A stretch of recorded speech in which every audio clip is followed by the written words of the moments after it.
샬롬 샬롬 샬롬 샬롬. 하나님 사랑합니다. 여러분 주 안에서 사랑합니다. 오늘 누가복음 15장 우리 잘 아는 탕자 이야기 나오죠. 우리 전체 내용을 한번 쭉 봅니다. 잃었던 양의 비유에 나오고 있죠. 1절에서 3절. 또한 잃었던 드라크마의 비유.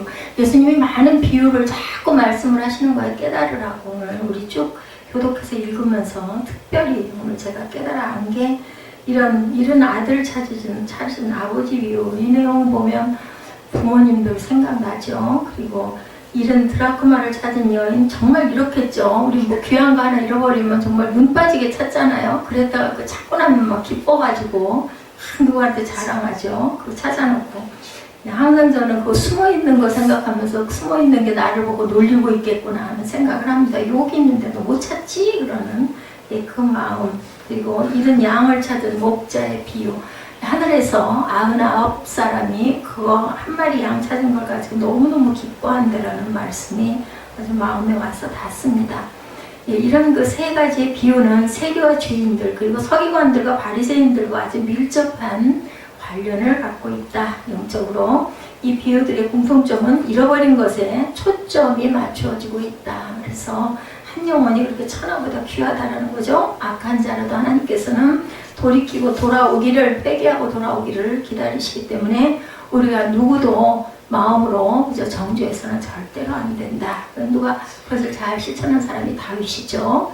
이 비유들의 공통점은 잃어버린 것에 초점이 맞추어지고 있다. 동시에 잃어버린 것을 찾은 이의 사랑에도 초점이 맞추어지고 있다. 찾은 것의 그 사랑에 대한 그 깊은 교훈을 주고 계시는 분이 바로 예수 그리스도이시죠. 잃은 양의 비유 봅니다. 1절에서 4절 나와 있죠. 세리와 죄인들이 죽게 나오는 연총이 나타납니다. 예수께서는 경제적으로 부하고 정치적으로 권력을 누리던 바리새인이나 사두개인 같은 사람들보다는 오히려 죄인들과 함께 하셨다. 뭐라고 말씀하세요? 아프지 않은 사람에게는 의원이 필요 없다라는 거죠. 나는 의인을 부르러 온 게 아니라 죄인을 부르러 왔다고 늘 말씀하십니다.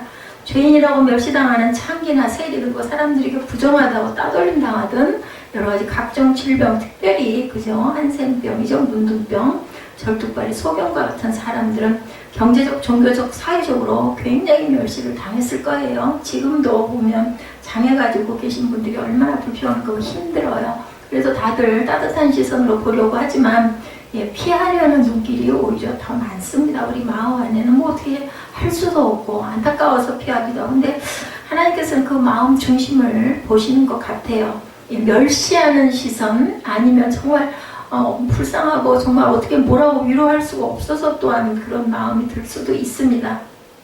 예수님은 이와 같은 자들에게 하나님 나라의 복음을 전하십니다. 그들을 회개시키시고 그들의 육신의 병을 고쳐주시기도 하시고 그들에게 또한 천국의 소망을 주시고 위로해 주셨다. 육신의 병 고치는 거는 당장 그죠? 불편한 게 해결됐으니 얼마나 기뻐 뛸 것 같아요. 거기다가 플러스 해가지고 너희들이 어차피 그죠? 육신의 병이 고쳐져도 또 우리가 죽는 것은 마찬가지잖아요. 몇십 년 연장이 됐을 뿐이지. 그때 천국의 소망이 있다라고 했을 때 또한 땅에서도 우리가 좀 불편하고 아프더라도 마음의 평강을 찾게 되는 그것이 바로 천국의 소망인데 모든 세계와 죄인들은 이러한 예수님을 가까이 하였고 그분의 말씀 듣는 것을 좋아했어요. 왜 그랬을까요? 세상에서 정말 어디다 의지할 데가 없잖아요. 그렇기 때문에 더 예수님의 그 말씀이 귀했을 것 같아요. 저희들 같아도 그랬겠죠. 부러울 게 없는 사람들, 가진 게 많고 권력이 있고 뭐 뭐든지 할 수 있는 사람들은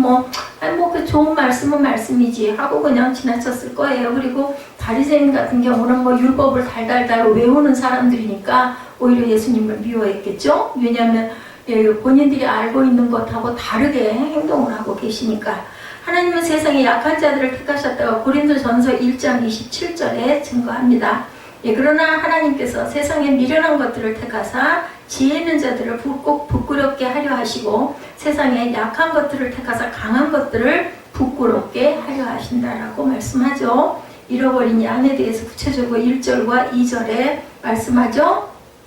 모든 세리와 죄인들이 말씀을 들으러 가까이 나오니 바리새인과 서기관들이 수군거리되 이 사람이 죄인을 영접하고 음식을 같이 먹는도다. 이랬을 때 예수께서 그들에게 비유를 얘기하죠. 너희 중에 어떤 사람이 양 100마리가 있는데 그 중에 하나를 잃으면 99마리를 들여두고 그 잃은 것을 찾아내기까지 찾아다니지 않겠느냐라고 구체적으로 말씀을 합니다. 양은 하나님의 백성을 의미하죠. 예레미야 50장 6절에 내 백성은 잃어버린 양 때로다. 그 목자들이 그들을 곁길로 가게 하여 산으로 돌이키게 하였으므로 그들이 산에서 언덕으로 돌아다니며 쉴 곳을 잊었다라고 이렇게 증거합니다.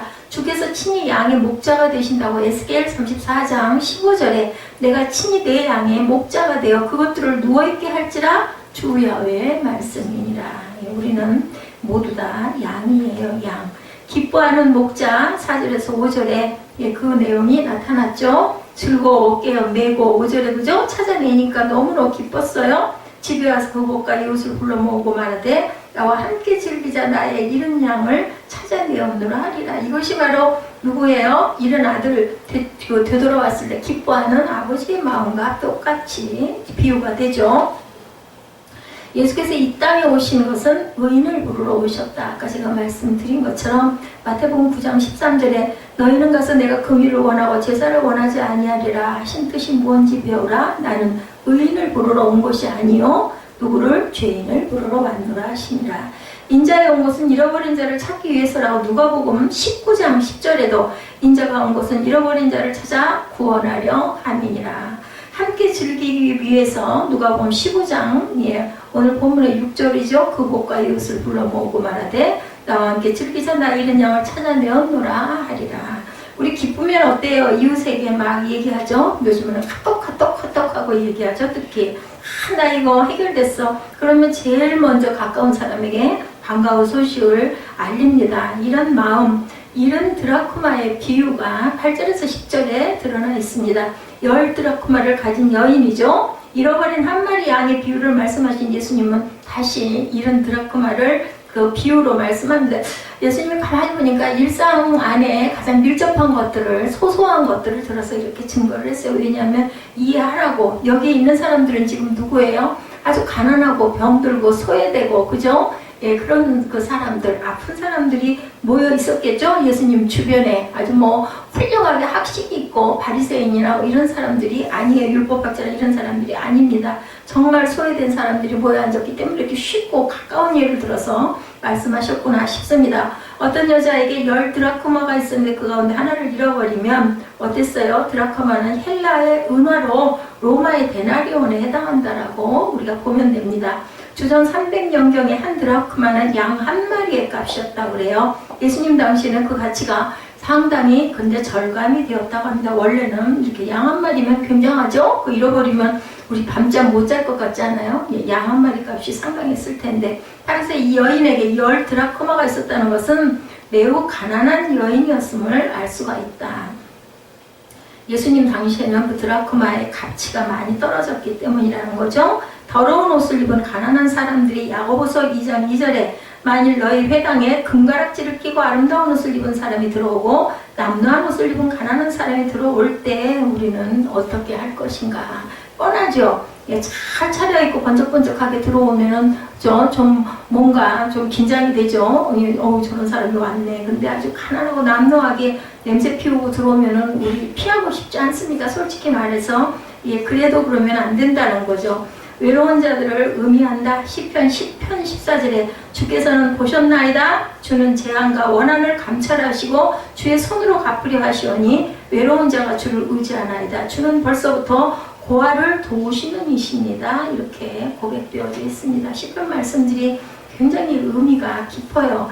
시편은 우리들 시편 묵상하지만 묵상을 하고 또 하고 똑같은 거를 돌려 해도 전혀 저는 실증이 나지가 않고 너무 은혜가 되더라고요. 그래서 시편 묵상하는 부분은 참 내가 잘했구나 하는 생각을 늘 합니다.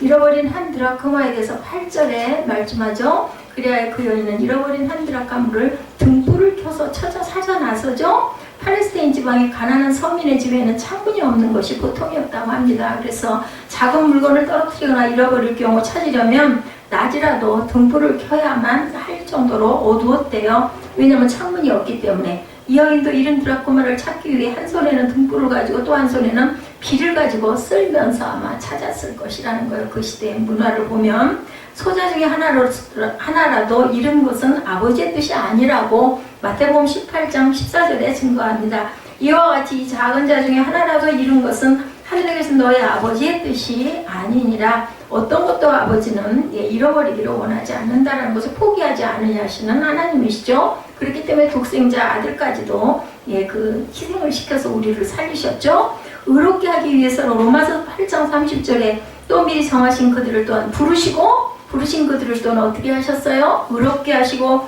의롭다 하신 그들을 또한 영화롭게 하셨느니라. 하나님께서는 부르셔서 의롭게 하시고 그리고 영화롭게 하려고 저희들을 항상 영화를 통해서 어디로 갑니까? 성화의 길을 가게 하시죠. 기뻐하는 여인의 모습이 오늘 15장 8절에서 10절에 나타나죠. 잃어버린 하나의 드라크마를 정말 각고의 노력 끝에 찾은 여인은 얼마나 기뻤을까요? 애를 쓰며 썼을 만큼 더 기뻤을 겁니다. 그는 친구들과 이웃들에게 잔치를 배설하고 함께 기쁨을 누리고자 하죠. 가난한 여인에 있어서 친구와 이웃들을 초대해서 기쁨을 같이 나눈다는 것은 어쩌면 커다란 부담이 됐을 수도 있는데, 그러나 그녀의 기쁨은 억제할 수가 없었기 때문에 예수님은 이러한 비유를 통해서 죄인 하나가 회개하면 하나님의 사자들 앞에 기쁨이 된다라고 10절에 증거하고 있습니다. 내가 너에게 이르노니 이와 같이 죄인 한 사람이 회개하면 하나님의 사자들 앞에 기쁨이 된다, 이렇게 증거하고 있죠. 그래서 우리가 생명을 얻는 것이라고 사도행전 11장 18절에 그들이 이 말을 듣고 잠잠하여 하나님께 영광을 돌려 이르되 그러면 하나님께서 이방인에게도 생명 없는 회개를 주셨도다 하니라. 당연히 주셨죠. 이방인에게 회개를 하게 하십니다. 하나님의 사자들 앞에 기쁨이 된다고 누가복음 15장 오늘 10절에 내가 너희 이르노니 이와 같이 죄인 한 사람이 회개하면 하나님의 사자들 앞에 기쁨이 되느니라. 잃어버린 아들의 비유, 우리가 오늘 본문 중심 구절이기도 하죠. 자신의 분깃을 달라 하는 아들을 얼마나 괘씸했을까요? 유산은 부모가 돌아간 다음에 받는 것인데 미리 달라고 그러죠. 어떤 사람에게 두 아들이 있는데 둘째 아들이 자기 아버지에게 자신의 분깃을 달라는 이야기로 비유를 시작을 합니다. 본문에 나오는 둘째 아들은 부자 아버지 스라에서 아무런 부족함이 없이 자랐는데 그는 그 환경에 만족하지 않고 자기 마음대로 가진 것을 누리고 싶다라는 거예요. 다른 세상에 좀 가보고 싶은 거죠. 부러운 거죠. 내가 가진 것에 만족하지를 못합니다. 인생은 누구나 그렇죠. 그래서 아버지께서 자기에게 돌아오는 분깃을 달라고 얘기를 하죠. 그 아들이 고집을 알고는 아버지는 그에게 돌아갈 재산을 주었어요. 이거 주면 안 되는데. 그죠? 우리가 생각할 때는 망하는데 싶은데도 아버지는 줍니다. 그게 아버지의 사랑의 마음이었겠죠. 아니면 또한 네가 한번 해봐야 알지, 이런 마음이었을 수도 있을 겁니다. 그래서 악한 자라도 자식의 청혼을 절대로 거절하지 못한다. 그래서 그 얘기가 있어요. 우리 그 나라 옛말에도 자식 이기는 부모가 없다라고 그러죠. 마태복음 7장 11절에 너희가 악한 자라도 좋은 것으로 자식에게 줄 줄 알거든 하물며 하늘에 계신 너희 아버지께서 구하는 자에게 좋은 것으로 주시지 않겠느냐 합니다. 선민 이스라엘과 이방인을 두 아들로 비유하죠. 마태복음 21장 28절입니다. 그러나 너희 생각에는 어떠하냐? 어떤 사람에게 두 아들이 있는데 맏아들에게 가서 이르되 얘 오늘 포도원에 가서 일하라 하니, 이렇게 증거되고 있습니다. 후회하는 둘째 아들의 부분이 나타나죠. 13절에 아버지로부터 자기 재산을 받은 둘째 아들은 먼 나라로 갔지만 얼마나 갔겠어요. 그죠? 얼마 안 가서 다 탕진하죠. 허랑방탕하게 살다가 그만 다 탕진을 합니다. 16절을 보면 나중에는 돼지를 치는 종의 자리에까지 전락을 하는데 거기서도 그 종이 됐는데도 얻어먹지를 못하죠. 게다가 먹을 것이 없어서 굶주리게 됩니다. 우리가 배고픈 굶주림, 사흘 굶어 도둑질 안 하는 사람이 없다 할 것처럼 정말 먹을 것이 정말 없다고 생각을 한다면 우리가 못 참겠죠. 배고픔으로 인하여 둘째 아들은 스스로도 이렇게 아버지 집의 풍족함을 회상하죠. 그때는 아버지가 종들을 부리면서 이렇게 풍족했는데, 그리고는 후회를 하겠죠. 그는 자신의 죄를 깨닫고 바로 일어나서 아버지 집으로 발걸음을 옮깁니다. 17절에서 19절에 나타나 있죠. 풍족한 풍분이 얼마나 많은가, 나는 여기서 줄여 죽는구나. 18절에 내가 일어나 아버지께 가서 이르기를 아버지 내가 하늘과 아버지께 죄를 지었사오니, 그래도 다행히 그 작은 아들은 하늘에도 죄를 지었다고 고백을 합니다. 지금부터는 아버지의 아들이라 일컬음을 내가 감당치면 너무 얼굴이 없어서 낯이 없어서 아들이라고 안 할 거니 품꾼의 하나로 보소서 합니다. 예, 그랬을 때 이 일은 아버지께로 돌아가리라. 아직도 거리가 먼데 아버지가 그를 보고 측은히 여겨 달려가 목을 안고 입을 맞춥니다. 궁핍은 유리함의 결과다고 히브리서 11장 37절에 돌로 치는 곳과 톱으로 켜는 곳과 시험과 칼로 죽임을 당하고 양과 염소의 가죽을 입고 유리하여 궁핍과 환난과 학대를 받았다. 이렇게 나타나죠. 예수께 돌아오는 자는 결코 그러나 줄이지 않는다. 요한복음 6장 35절에 예수께서 이르시되 나는 생명의 떡이니 내게 오는 자는 결코 줄이지 아니할 것이요 나를 믿는 자는 영원히 목마르지 아니하리라. 얼마나 먹을 것이 생명의 근원이온가. 육적으로는 그렇죠. 예, 그 중요함을 나타냅니다. 또한 영적으로도 생명의 떡이 예수 그리스도 말씀이죠. 기뻐합니다. 아버지가 20절에 예, 그 목을 끌어안고 입을 맞추죠. 그리고 입을 맞췄다는 것은 아버지 기뻐함과 아들의 죄를 무조건 용서해서 오기만 했어. 아이고 너 잘 왔어. 너 살았구나. 아이고 다행이다. 이게 얘기인 거죠. 아버지는 돌아온 둘째 아들의 죄를 용서해 주었을 뿐만 아니라 그 지위를 회복해 준 게 손에다 금가래지 끼워주고 고운 옷 입혀주고 발에다가 뭘 신겼어요? 새신을 신겨주죠. 그리고 제일 좋은 것들로 이렇게 치장을 해주는 거, 이게 바로 용서함이죠. 22, 3절엔 잔치까지 합니다. 환영하는 거죠. 이와 같이 하나님께서도 죄인의 회개를 기뻐하신다. 모든 육체가 구원받는 것이 하나님의 뜻이라고 디모데전서 2장 14절에 하나님은 모든 사람이 구원을 받으며 진리를 아는 데 이르기를 원하시느니라 증거합니다. 법과 이웃을 초청해서 함께 즐기는 게 오늘 본문 6절에 집에 와서 그 법과 이웃을 불러 모으고 말하되 나와 함께 즐기자. 나 잃은 양을 찾아내오느라 하리라. 같은 내용이죠. 예, 자기 아들이 돌아온 것을 기뻐해서 잔치 베풀거나 같습니다. 세 가지의 비유를 통해서 하나님께서는 죄인의 회개를 얼마나 기뻐하시는지를 이 비유 속에서 알리고 계십니다. 예수 그리스도로 말미암아 구원받은 성도들도 얼마든지 죄를 당연히 범할 수가 있죠. 우리는 매일매일 가운데도 얼마나 마음속에 더러운 것들이 들어왔다 나갔다, 그죠? 그럼 그게 다행스러운 거는 오래 갖고 있느냐 얼른 비우느냐가 중요할 것 같아요. 짓지 않는 사람은 하나도 없습니다. 자신의 죄악을 주님 앞에 내어놓고 철저하게 회개하는 하나님의 자녀들, 성도들이 되어야 되겠죠? 탕자가 돌아온 것을 누가 제일 좋아했을까요? 여러분, 아버지시죠? 예, 그러면 탕자가 돌아온 것을 누가 제일 싫어했을까요? 당연히 큰아들이라고 할 것 같은데 살찐 송아지예요. 잡혀 죽으니까. 그죠? 그리고 탕자는 누굴까? 예, 누굴까요? 작은 아들일까요? 아니에요. 큰아들과 작은 아들 똑같이 탕자입니다. 그 자리에 붙어 있었다고 해서 절대로 탕자가 아닌 게 아니죠.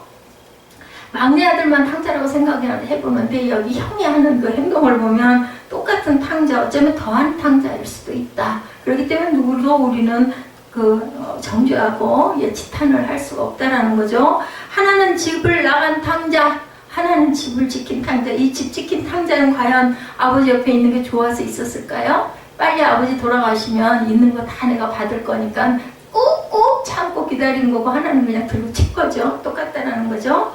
그럼에도 우린 집을 나갔다가 다시 돌아온 작은 아들에 비해만 우리는 항상 초점을 맞춰 생각을 하는데 결코 그렇지만도 않다. 똑같다는 거예요. 죄인은 하나님 앞에 우리는 모두 다 똑같다. 오늘 이런 부분을 볼 때 깊이 생각해 봐야 될 부분. 자, 본문을 자세히 살펴보면 예수님의 교훈의 핵심이 작은 아들이 아닌 큰 아들이 있음을 우리가 찾아볼 수가 있는데 15장 3, 4절에 뭐라고 말씀하세요? 모든 세리와 죄인들이 말씀을 드리러 가까이 나오니 바리새인과 서기관들이 수군거려 이르되 이 사람이 죄인을 영접하고 음식을 같이 먹는다 하더라. 예수께서 그들에게 비유로 3절에 말씀하시죠. 4절 너희 중에 어떤 사람이 양 100마리가 있는데 그 중에 하나를 잃으면 99마리를 들에 두고 그 잃은 것을 찾아내기까지 찾아다니지 아니하겠느냐. 당시 예수님을 따라다니는 사람들의 면이 나오죠. 세리와 죄인들이다 라고 얘기를 합니다. 세리는 자기 조국을 팔아서 이익을 챙기는 아주 그 시대의 악한 자죠. 매국노 취급을 받았던 사람입니다. 죄인들이란 선천적인 질병이나 장애를 입은 사람들, 또한 경제적으로 가난해서 몸을 팔아 연명해야 되는, 병이 들면 그 구약에는 특히나 죄를 져서 병이 들었다 그러죠. 그래서 예수님에게 그 예수님 오셨을 때도 물어보잖아요. 명 있는 자에게 조상의 죄입니까? 그 본인의 죄입니까? 라고 물어보죠. 그러니까 나병 환자나 혈루병 환자 또는 창기나 장애인 등을 여기서는 가리키고 있습니다. 유대인들은 이들이 모두 하나님의 저주를 받아서 그렇게 됐다. 근데 예수님은 그렇게 얘기하지 않죠? 그런데 그런 사람들과 함께 다니고 복음을 전하시는 예수님이 못마땅했다. 이걸 꺼놓지 않아 큰일이네. 어떻게 구약에서 예언된 메시아라는 사람이 이런 죄인들과 함께 먹고 마시고 같이 다니는지 그들은 잘 이해가 되지 않아요. 그래서 바리새인들이 그렇게 핍박을 하고 이 사람은 아무래도 신성 모독죄다라는 생각을 하는 거죠. 무슨 하나님의 아들이냐 이렇게 생각을 하게 됩니다. 왜냐하면 율법에서 너무 억울한 일만 하니까. 그래서 그는 바리새인들과 서기관들, 사두개인들, 제사장들은 예수님의 메시아가 아니다 이렇게 단정을 합니다. 하나님의 아들이신 메시아라면 그렇게 죄인들과 당연히 어울리지도 않을 것이고 율법에 벗어나는 행동을 저렇게 하지는 않을 거라는 거죠. 예수님은 스스로 나는 이스라엘이 잃어버린 양을 찾으러 오셨다라고 말씀합니다. 누가 잃어버린 양일까? 바로 유대인들 사회에서 죄인으로 매국노로 취급받아 살아가는 그러한 사람들. 그렇죠? 예수님은 이런 자들에게 복음을 전하시고 병을 고쳐주시고 하나님과 그의 나라에 대해 가르쳐주시기 위해서 오셨다. 예수님의 제자들 모두 다 어때요? 천한 어부 출신, 그죠? 게다가 세리.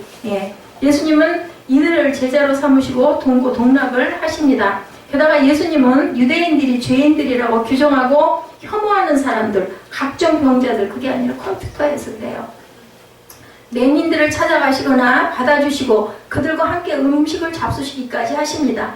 물과 은혜는 낮은 곳으로 흐른다는 말이 있죠. 하나님의 은총은 낮은 곳을 향해 갑니다. 물과 은혜는 이렇게 해서 낮은 곳으로 흘러가는데 하나님의 은총은 우리가 생각하는 이상으로 낮은 곳에 계시다라는 것. 그러니 우리가 낮아지고 겸손해야 은혜를 받는다라는 의미도 됩니다.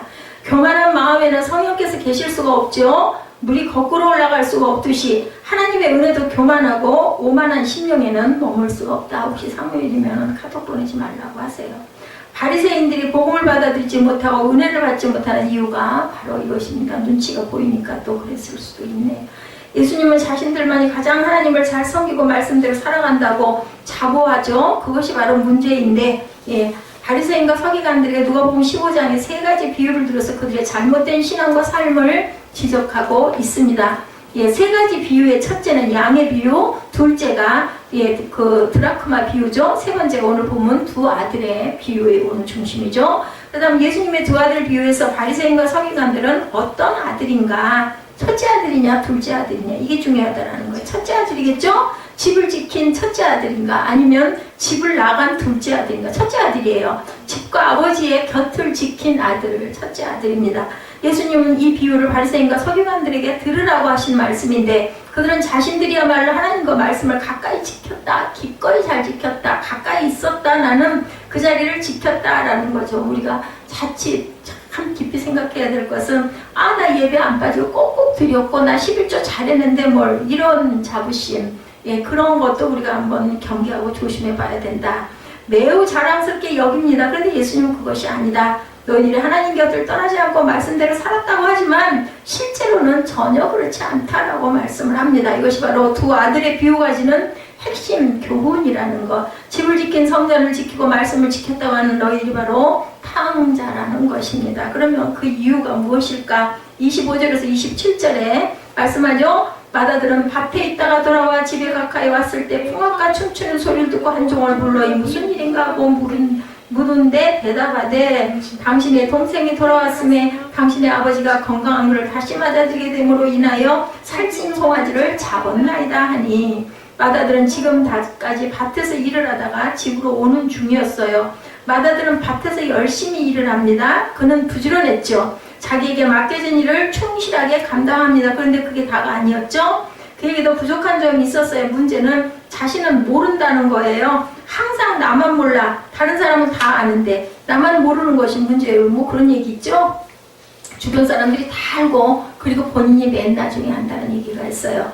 마다들이 하루 일을 마치고 집에 가까이 오게 되자 집에서 노랫소리가 나고 그 풍악이 울렸겠죠. 춤을 추고 노는 소리가 들립니다. 어땠을까? 속이 뒤집어졌을 것 같아요. 우리 보통 뭐 마음 안 그럴까요? 솔직히 말해서 나는 이렇게 죽도록 뭐 뼈 빠지게 고생하는데 나와가지고 다 탕진하고 돌아온 저 둘째 아들 저 자식 뭐가 이쁘다고 저렇게 잔치상 벌려가지고 저렇게 할 일이야. 화가 났을 것 같아요. 우리 일반적인 심정 안 그럴까요? 집에 무슨 일이 생긴 게 분명한데도 집으로 달려가서 아버지를 뵙질 않고 사람을 불러내서 물어보죠. 자, 예, 집에 좋은 일이든 나쁜 일이든 무슨 일이 생기면 얼른 달려가서 상황 판단을 해야 아바다들이 소임임에도 불구하고 마다들은 그렇게 하지 않았어요. 밖에서 시간을 지체합니다. 그는 집에서 이렇게 동네 사람이 춤추고 노래하고 노는 것을 보면서 예, 그 마음을 먹은 거죠. 많이 요즘에 제가 제 자신을 이렇게 돌아보면 나는 왜 나를 굉장히 착하다고 생각을 했나. 아니더라고요. 보니까 아주 심색보도 많고 보면 샘도 많고 그죠? 그리고 잘 되면 그 꼴도 보기가 싫고 그게 사람의 뱃속 마음이고 나는 절대로 착한 사람치기 아니구나라는 생각이 많이 들어요. 둘째가 집을 나간 이후로 집은 아주 정말 너무너무 적막했을 거예요. 아버지는 늘 우울했을 것이고 식사할 때도 편하게 맛있게 잘 안 드셨을 것이고 항상 나간 아들 생각만 했어요. 얼마나 속상해. 응? 내가 맏아들이라도 그럴 것 같아요. 집에 웃음도 사라지고 동생 걱정밖에 모르고 그죠? 그러니까 집이 당연히 어두웠을 거예요. 이렇게 사람들이 노래하고 춤추는 것을 보니 분명히 동생이 돌아왔다. 종도 그 얘기 했잖아요. 그래서 종을 불러서 확인하죠. 그랬더니 적중했어요. 그 녀석 돌아왔네. 그 동생을 미워할 수밖에 없는 이유. 자기가 볼 때 동생은 철이 들지 않았어요. 매사를 자기 좋은 대로 마음대로 지 맘대로 하고 아버지는 아버지대로 그 귀심한 동생 때문에 맨날 노심초사하고 얼마나 미웠을까. 모든 집안의 어려운 일은 형에게 맡기고 지 하고 싶은 대로 다 떠맡기고 도망 나가가 있는 거잖아요. 억울하죠? 그러다가 아버지는 동생 편의까지 하는 것 같아요. 누구도 그랬어요. 요셉도 그랬죠? 그 형들이 얼마나 미워해. 미워한 이유는 동생이 뭘 특별히 잘못해서가 아니라 채색 옷 입히고 특별히 이뻐하고 그게 너무 미웠던 거예요. 그럴 수 있어요. 제 마음 심보에도 그 사람보다 더 할 것 같아. 구덩이에다 넣고 죽이려고 그렇게는 못했겠지만, 그건 엄두가 안 나서 못했겠지만, 미운 마음은 있었을 것 같아. 여기 큰형 마음 저는 10배도 더 해야 될 것 같아. 그러고도 남을 것 같아. 막 핏대 올릴 것 같아. 쫓아가가지고, 그죠? 동생은 뒤도 안 돌아보고 집을 떠났는데, 형 입장에서는 정말 얄미워요. 성경에는 이렇게 속을 썩은 형과 얄미운 동생 이야기가 많이 나오죠? 가인과 아벨도 그래요. 형 입장에서 가인은 얼마나 아벨이 얄미웠을까. 하나님께서 자기 제사는 받지 아니하시고 동생 아벨의 제사만 받으셔요. 화가 나는 일이죠. 그리고 질투하고 미워하고 급기야는 동생을 죽이고 맙니다. 그죠? 이렇게 우리가 분노가 혈기가 사람을 죽이는 그 화가 엄청 무섭다라는 것을 우리가 생각해 봐야 되겠다. 그게 실제로 행동으로 행하는 것과 우리 마음으로 죽이는 일이 또 얼마나 많은지, 그죠? 생각만 해도 죄라는 거죠. 야곱과 에서도 마찬가지죠. 자, 배고픈 것을 이용해서 야곱이 형에게 파축한 것을 장자권을 다 빼앗고 갖다 주고는 결국은 그거를 다 챙겨버리죠. 나중에는 아버지 유언까지 축복까지 뺏어내는 그 아들, 그 동생 얼마나 미웠겠어요. 그죠?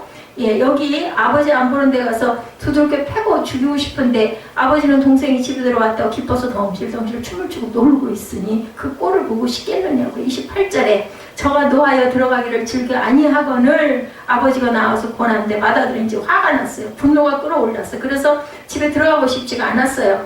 예, 그래 우리 당연히 그래요. 그랬더니 아버지가 얘기하죠. 너는 늘 내 곁에 있으니까 이게 다 네게 아니야? 달래는 거예요. 보통 아버지들 다 그렇게 얘기하죠.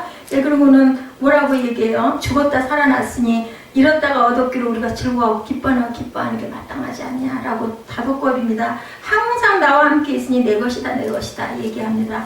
예, 그런데도 예, 불평합니다. 왜 불공평하냐? 왜 차별을 하느냐? 동생이 잘못했으면 벌을 줘야지. 왜 송아지를 잡고 잔치까지 10건 또 뭐 있느냐? 당연지사예요. 우리 마음속으로 생각을 해보면. 그죠? 그는 이렇게 말하죠. 아버지는 나한테 항상 인색했어요. 그죠? 누가? 요셉의 형들이 그 얘기를 하죠. 그리고 에서가 그 얘기를 합니다. 지금까지는 아버지를 섬겼는데 단 한 번도 아버지의 명을 어기지 않고 순종했는데 예, 그런데도 아버지는 나한테 해주신 것이 뭐가 있습니까? 그동안 가슴에 묻었던 그 감정들이 막 쏟아져 나와서 울분이 터질 것 같습니다. 분해서 눈물까지 막 흘릴 것 같아요. 근데 맏아들이 이 말은 사실과 거리가 먼 것이 아버지는 불공평하지 않았다는 거죠. 유산을 둘째 아들에게 준 것이 아니에요. 예, 첫째에게도 줬어요. 12절에 보면 그 둘째가 아버지에게 말하되 아버지여 재산 중에서 내게 돌아올 분깃을 내게 주소서 하는지라 아버지가 그 살림을 각각 나눠 주었다. 이렇게 나타나 있어요. 12절에 둘째가 재산을 달라고 할 때 분명 첫째 것도 나눠 주었어요. 유대인들은 그 절대로 장남을 제치고 차남부터 유산을 분배하지 않고 몫이 또 달라요. 장남 몫하고 차남 몫이 다릅니다. 그들의 장남 사랑은 유별났죠. 오죽하면 처음 태생은 전부 하나님 것으로 여길 만큼. 그 무슨 뜻일까요? 하나님이 먼저이기 때문에 가장 좋은 것으로, 가장 튼튼하고 신한 것으로 하나님께 올렸다라는 그런 뜻도 됩니다. 30절에 아버지의 살림을 참이들과 함께 삼켜버린 이 아들이 돌아오매 이를 위하여 살찐 종아지를 잡으셨나이까 하죠. 동생은 자기 몫의 유산만을 받았어요. 엄밀히 말하면 동생 지 거예요. 지 거 가서 없애고 온 거예요. 말아먹든 말든 상관없는 일인데도 맏아들은 동생 몫의 유산을 아버지의 재산이다 이렇게 강변을 합니다. 그것도 내 것일 건데 이런 마음을 품고 있었다.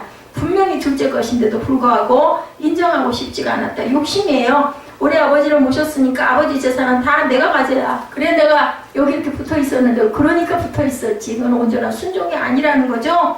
맏아들의 이런 태도는 당시 바리새인들과 율법학자들의 전형적인 모습이었다는 거예요. 그 시대에. 그들은 자신들만이 하나님의 자녀라고 굳게 믿죠. 왜? 선민, 선택받은 민족이라는 거죠. 이방인들은 아예 사람이 아니라 짐승이다. 교만을 부렸다는 겁니다. 그래서 하나님의 나라는 당연히 우리들 것만이라 분깃이다. 우리들만 차지할 수 있는 것이고 갈 수 있는 것이고 하나님의 축복도 우리들만 누려야 될 축복이다. 어느 누구도 침범해서도 안 되고 침범할 수도 없고 자격도 없다라고 생각을 했다는 거예요. 그 시대의 그 율법학자들은. 하나님도 다른 사람을 사랑해서는 안 됩니다. 오로지 나만 사랑해줘야지. 왜 그들 사랑받지도 않은 짐승 같은 그들을 왜 사랑합니까? 이런 얘기예요. 이게 바로 그 맏아들을 사랑하는 그 아버지의 마음을 미워하는, 요즘 정말 잘 지킨다, 예배 잘 드린다, 교회 봉사 열심히 한다, 예배 나는 기도도 많이 한다, 11조도 충분히 한다, 이런 마음 갖고 있는 사람들이 자칫 이런 쪽으로 빠져갈 수가 있다는 거죠. 그래서 예수님은 집을 지킨 맏아들의 비유를 통해서 위선적인 신앙생활을 하는 바리새인과 서기관들을 훈계하신 것. 정리하면 첫째로 자기는 아버지를 지금까지 섬겨왔다라고 합니다. 이 말은 자신이 그만큼 열심히 일했다는 것을 강조하는 거죠. 나는 책임과 의무를 다했다. 결국 아버지는 자기에게 일을 시키는 존재로 알고 있는데, 그리고 그는 아버지 일을 자기가 하는 것이라고 여겼는데 아버지 일이고 자기의 이름을 알지 못했다라는 거예요. 아버지 일을 대신할 것이 아니라 따지고 보면 내가 해야 할 일, 아버지의 것이 나중에 다 자기 것이 되는 것이니까 신앙도 마찬가지죠. 내가 복을 받을 일이에요. 복 받기 위해서 우리는 예배를 드려요. 무슨 복이 돈을 많이 벌고 부자로 세상에서 뿐만이 아니라 하늘나라의 양식을 우리가 쌓는 부분인데도 우리는 해놓고 나서도 생색을 내기가 쉽다라는 거죠. 그게 바로 교만이 될 수 있는 길인데 하나님이 우리를 괴롭힌다고 여기기도 한다. 아유, 그 예배 지긋지긋해. 그 주일 정말 안 하면 안 돼? 이런 생각들이 우리 마음바닥에 있다는 거죠. 맏아들은 아버지와 아들의 관계를 주인과 종의 관계로 알고 있었다는 거예요. 아버지를 진심으로 섬긴 것이 아니라 대가를 바라고 섬긴 거예요. 이런 아들을 바라볼 때 아버지의 마음이 얼마나 아플까. 우리 하나님의 마음을 깨달아 알아야 됩니다. 15장을 통해서. 두 번째, 자기는 아버지의 말에 절대 순종했다라고 얘기하죠. 한 번도 아버지 말씀에 어기는 일은 없다. 실제로 표면적으로는 그랬을지도 모르는데 솔직히 말해서 마음바탕이 그랬느냐는 거죠. 나는 모든 율법을 다 지켰다. 바리새인들의 레파토리죠. 율법을 단 한 번도 어김이 없고 나는 지키지 않은 게 없다라고 얘기를 해요. 다 지켰다는 말. 근데 그게 정말일까? 그게 마음 중심을 얘기하십니다. 나는 완전한 의인이다. 이런 뜻이에요. 근데 의인은 없나니 한 사람도 없다고 그러죠?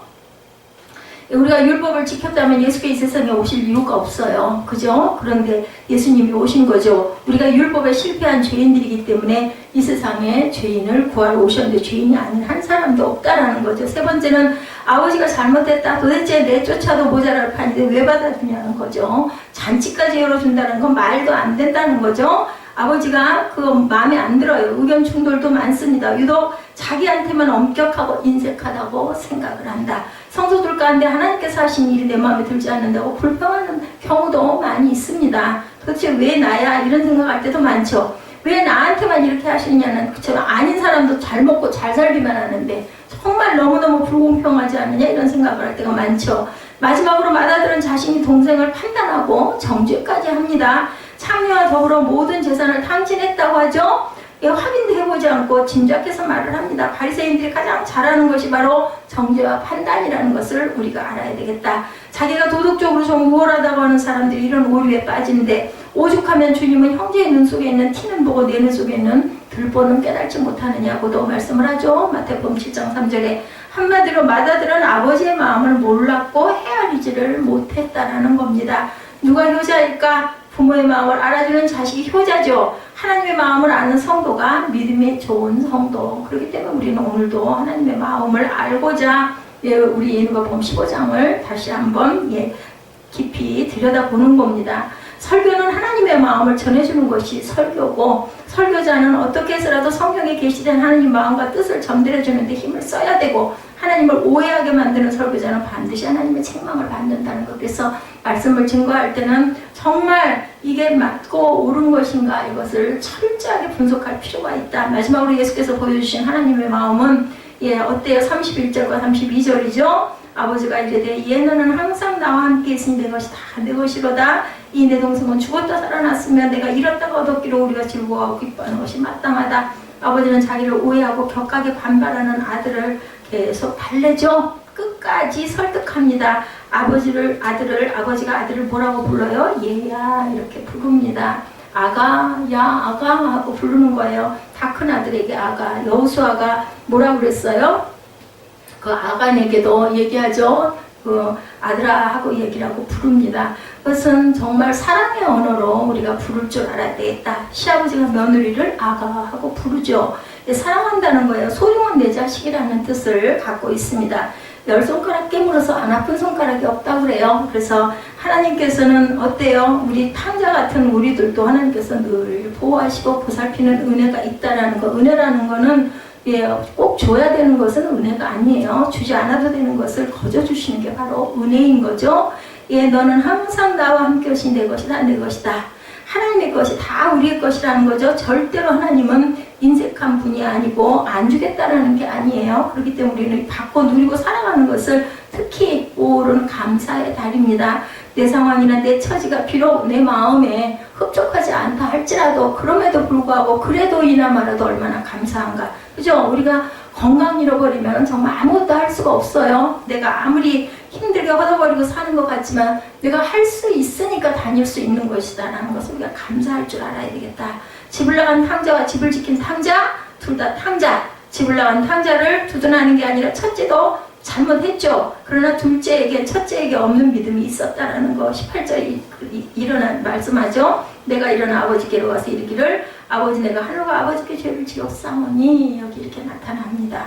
지금부터는 아버지 아들의 일컬음을 감당치 못하겠나이다. 나를 풍군이 하나로 웃어서 하리라 하고 이에 일어나 아버지께 돌아가니라. 자신의 죄를 인정했다라는 거예요. 하나님과 아버지께 죄를 졌다라고 얘기를 합니다. 그러니까 아무리 잘못했다 하더라도 정말 진정한 회개만 있다면 그거는 뭐 한 번 잘못했다 해서 너는 한 번 죄였으니까 죽을 때까지 죄인이야는 없다라는 것을 우리가 생각할 줄 알아야 된다. 그는 아버지의 사랑을 믿고 의심하지 않죠. 그런데 아버지에 대한 이런 믿음과 확신이 맏아들에게는 오히려 없었다라는 것. 그러니 두 아들 중에 누가 아버지에게 더 많이 알고 있었을까? 둘째 아들이라는 거죠. 첫째는 아버지 가까이 있으면서도 아버지에 대해서 모릅니다. 아버지를 오해합니다. 사실 누가 아버지 속을 더 썩인 것일까? 우리가 깊이 생각해 볼 줄 알아야 되겠다. 누가복음 15장은 아버지의 마음을 보여주는 것으로 끝이 나요. 아버지의 마음이 어떤 것일까? 내 동생은 죽었다 살았고 내가 잃었다 얻었기로 우리가 즐거워하고 기뻐하는 것이 마땅하니라. 우리가 아버지가 이런 분이라는 것을 알아야 되겠다. 하늘 아버지, 내 육친의 아버지, 그죠? 이 사랑으로 우리가 구원을 받았고 이 은혜로 우리가 이렇게 복을 받고 살아간다는 것을 믿고 감사하시는 저와 여러분 되시기를 주님의 이름으로 축복합니다. 맏아들은 아버지를 몰랐고 죄를 지으면서 내치고 벌을 주고 그런 아버지로 알았다는 거죠. 둘째는 아버지 사랑을 믿었기 때문에 달려오고 돌아오죠. 그리고 내 죄가 있기 때문에 나는 아들이라는 것도 감당치 못하겠다라고 그렇게 그 낮아진 겸손한 자세를 보입니다. 그는 자신의 죄를 인정하고 그 믿음을 가지고 아버지께로 돌아오는 그를 아버지는 또한 두말 없이 받아주신다는 것을 우리는 언제가 됐든 늦었다고 깨달았을 때가 바로 이럴 때라는 생각을 하고 항상 잘못됐다 할지라도 우리의 잘못된 것을 항상 돌이키고 주님 앞에 겸허하게 낮아지고 감사하고 기도하시는 저와 여러분들 희망찬 5월달 한 달 되시기를 주님의 이름으로 축복합니다.